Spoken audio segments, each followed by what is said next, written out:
highs. This is on Scotsman Guide, the news magazine for the mortgage industry. Sharing this information with you because pricing expectations for sellers are coming down. We're going to see that in our 12 Bay Area County report. Prices have come down, not like, oh my God, but they've come down. Buying a home continues to be a difficult prospect for the average wage earners across the US. So who's buying it? Well, there's mom and pop investors, there's institutional investors, there's a lot of people not necessarily in the Bay Area, losing their homes to foreclosure. It's happening. And on top of that, people that are self-deporting are leaving home completely furnished or a complete wreck, and they're giving it back to the bank because they're going back to their country because they don't want to play the Donald Trump game, whether you like them or not.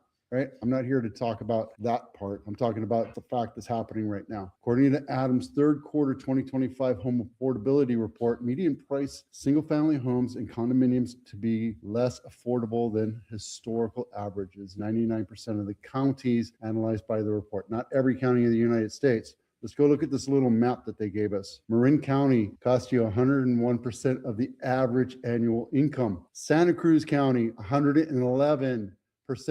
Almost 112% of the annual income to afford a home. So what's going to happen?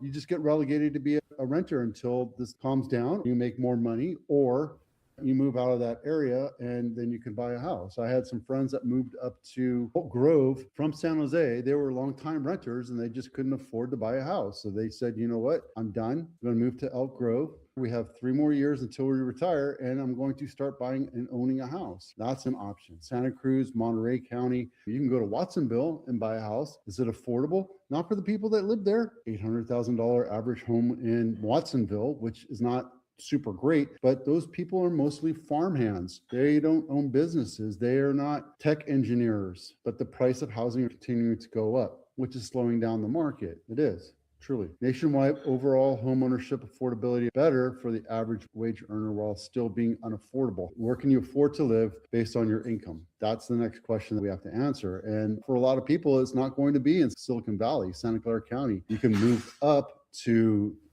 Solano County, which is way up there. It's expensive. No matter what, your house is still valued at $589,000. That's the lowest priced, median priced home in area. Can you afford to do that?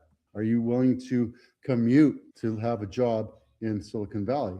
Really depends on your needs. Compass, Northwest MLS bicker over discovery in antitrust case. What's happening is Compass is suing not only Northwest Washington State based, but they're also suing Zillow. They're suing everybody. Why does this matter? Well, they want to be the bully on the block, basically.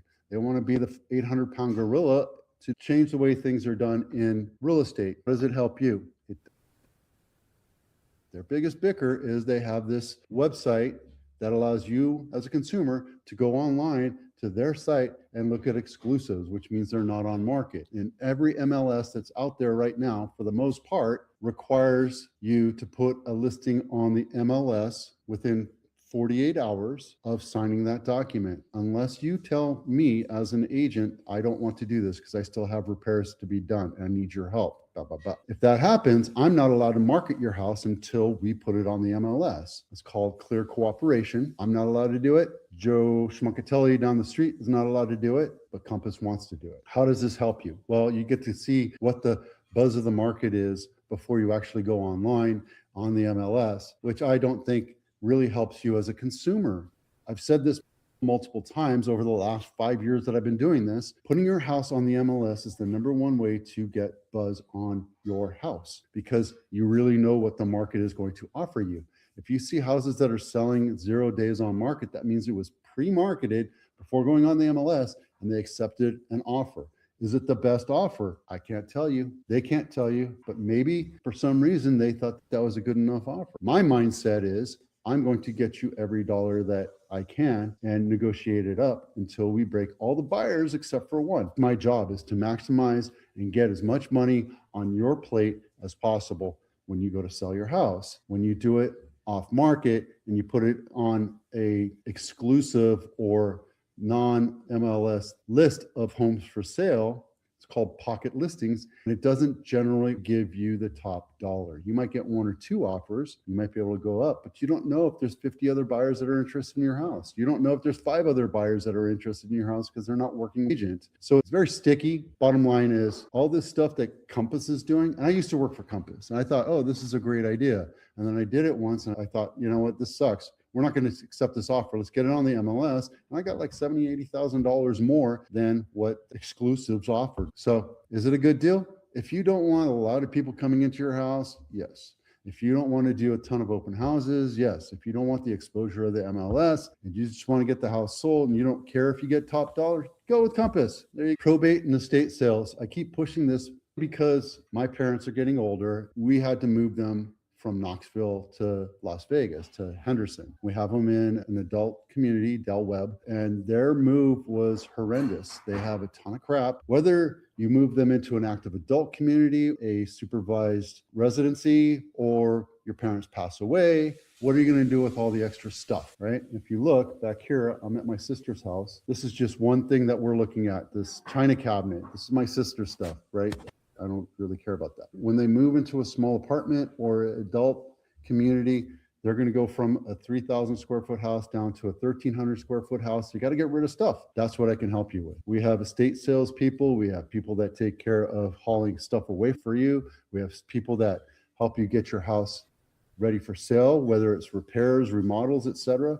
And that's what we do with the probate and estate sales program. If you're interested in learning more, give me a call. I can help you walk through the entire process. We also get movers involved. The idea is we want to do an estate sale to get rid of a bulk of their keepsakes and things that they love dearly and they're sentimental. There's also stuff that you just don't want to keep, that they don't want to keep, that they've been holding on. Maybe I'll do something with this broken plate one day, that kind of stuff. Get rid of it. We take care of that kind of stuff. Cupertino House of the Week.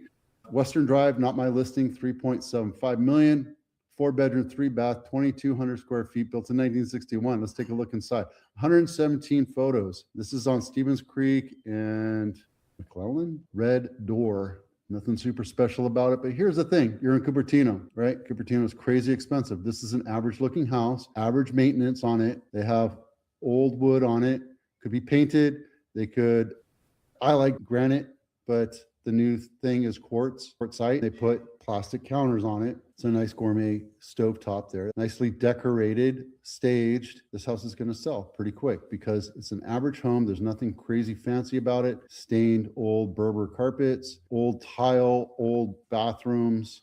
$4.7 million. If you're interested in looking at it, let's go take a look. This one's not going to be on the market too long. And then this is Willow Glen Home of the Week. Camino Pablo, not my listing, $4.5 million, 6-bedroom, 4-bath, 4,000 square feet. Originally was 4.6 million. Now it's down to 4.45. It's been on market 69 days and it is walking distance to Lincoln Ave. So your downtown access is there, but for $4.5 million, I'd probably move to Cupertino. Don't need 6 bedrooms. Not very many people have 6-bedroom. This is your luxury home of the week. It's in Pebble Beach. Macomb Drive, not my listing, $26.75 million. 7-bedroom, 8.5 bath, and almost 7,500 square feet. And it's on the 17-mile drive. If you're interested in looking at this, let me know. I'd love to take you for a day and go down and look at this beautiful home. They have 6 washers and dryers. If you have that big of a house, you have that much laundry being done. There's a game room, beautiful view of the ocean. This is a gorgeous house, guys. If you're thinking about selling, this is the time to get your house ready to sell for March, April, May. Download this home inspection checklist. This will help you get a list of repairs and suggestions to get your house ready to sell.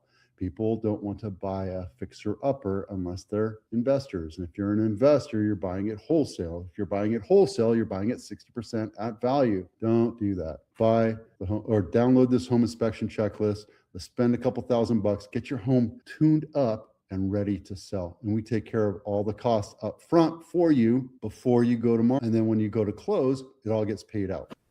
I work with a couple different companies that take care of all that stuff for you, and it's all done at the end of the day. You know what all the costs are up front, and it's beautiful to get things done. Santa Clara County has almost 8,000 new listings. We've gotten to almost $20 billion in sales this year, and yet we're still struggling to get over 2 million in median sales price. Same with San Mateo. On the average, we're still below the $2 million mark. We hit a couple peaks, but we're not at the average yet. For the average sales, not the median price, we're at 2.4 million and 2.6 million for San Mateo. Contra Costa was the lowest. Solano is the lowest cost place to look at. Solano is a massive value for you, and you have a couple different corridors to come down to the Silicon Valley. You have 880 and 680 to get into Silicon Valley. So if you're in Napa, you're just that much further apart, and you're